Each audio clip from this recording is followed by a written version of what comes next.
How to grow star apple from cutting. Growplants.org, also known as Caimito or Cainito. Okay, so this plant, it's possible to grow it from seeds. I just explained it a little bit. Don't forget to subscribe, and if you want to purchase this plant, there is a link below, link in the right top side, and if you purchase, this is donation. So it's possible to grow it from seeds, it's just you don't know what you get, and if you are not in the tropical area, it will take a lot of years until it will bear fruits, a lot. Especially here in hardiness zone of 10B, it's very crucial and affected by the cold weather in the winters that make it very, very slowly. It's bear fruits, but it takes time. So how to start by cutting? So first, the most important thing is to cut the stems.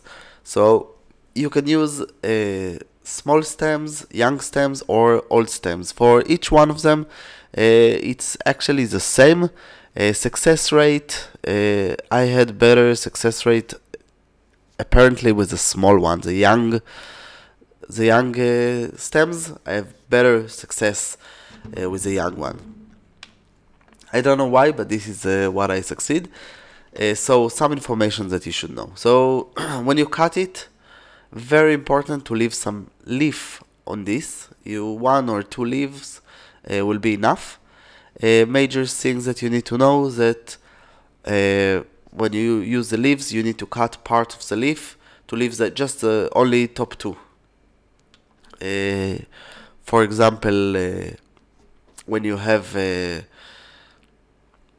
when you take the stems, so you cut all the base leaf, and if you leave the top doesn't mean that you need to be the top of the stem. You cut the stem probably for few, like here. As you can see, I cut the leaves itself, and this is important because it's give the plant photosynthetic. It can make photosynthetic. If not, it's hard for the plant, and it's just harder.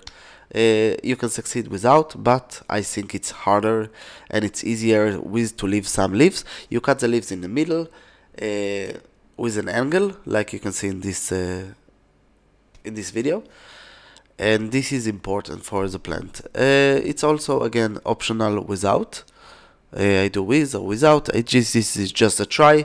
Before I have all the information, I just record it, and after this I tell you how did I done it. So season better to do it in the spring, or actually better to do it indoor or sterile greenhouse.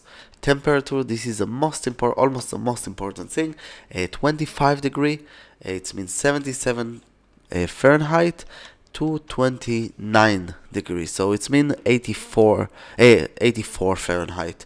And it's possible that it will be even from 23, that it's 73, until 30, that it's 86 Fahrenheit. Why it's important, the temperature? Because apparently it's established better in the right temperature. Of course, I won't tell you bullshit, but my temperature rise here for 35 in the summer, and this was at least 35, but because I started in the spring, I still had 35. By the way, it's 95 Fahrenheit, and 20 that it was the basic, it's 68. So it's arrived from 20 to 35, so it means 68 to 95. And why it's important? Because it means that it can also survive in a variety temperature, but I saw that it's best succeed with the temperature in the range that I just explained. Okay, so what else do you need in order to start by cutting? So I think that the most important thing, it's after the temperature, will be humidity and moist soil. In order to keep humidity and moist soil, there is a lot of methods. Doesn't matter how you do it, as long as you have it. Also, you can buy a cheap measurement for humidity and temperature. It's cost a few dollars, and if you need, I can even give you a link if you care, just to find the right one. the moment that you know the humidity, you keep the humidity, you keep the temperature, you can continue with moist soil. The soil should be moist, but not overwater.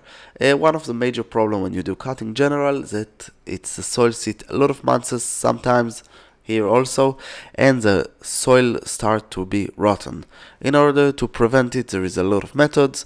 You can also depend how you give the humidity. You can control it by creating shade on the soil itself, so you don't have mold at least or other things that create by the sun or by the light. And this is something to consider. There is again other methods to do it. There is chemical to do it. There is natural ways, and of course you have the shade. The shade, it's I think it's the easiest one, but not always it's possible. So try the other options. If you succeed this, the third thing after we said temperature, moist, and not to create fungal. So the fourth thing, it's to keep it and to be patient about it. Why to be patient? If you will check every day the roots, you will kill it for sure. You need to be patient. Don't start to check the roots until you see leaves, because it's irrelevant to check the roots the moment that you don't have leaves. If you don't have leaves and you don't have roots, you didn't succeed. Until it still have some life inside of the stem, it's still alive, so you still have hope. So it's something also to consider. And except this, if you keep the right temperature, light, okay. So light, if you put it outdoor, really important that it won't be in full sun, half shade, or even better, half shade won't be good enough. Although if you do half shade, not in the morning, only in the morning or afternoon. Don't put sunlight in the middle of the day, it will burn the plant. So better filter sunlight. So that's all. This is how you'd succeed, and good luck. That's all from growplants.org. Don't forget to subscribe, visit our website, and of course if you have any question, just ask. You have here links about more videos, some lists, subscribe, and of course purchase a plant, and this is donation for our channel. I hope you enjoy and come visit us again.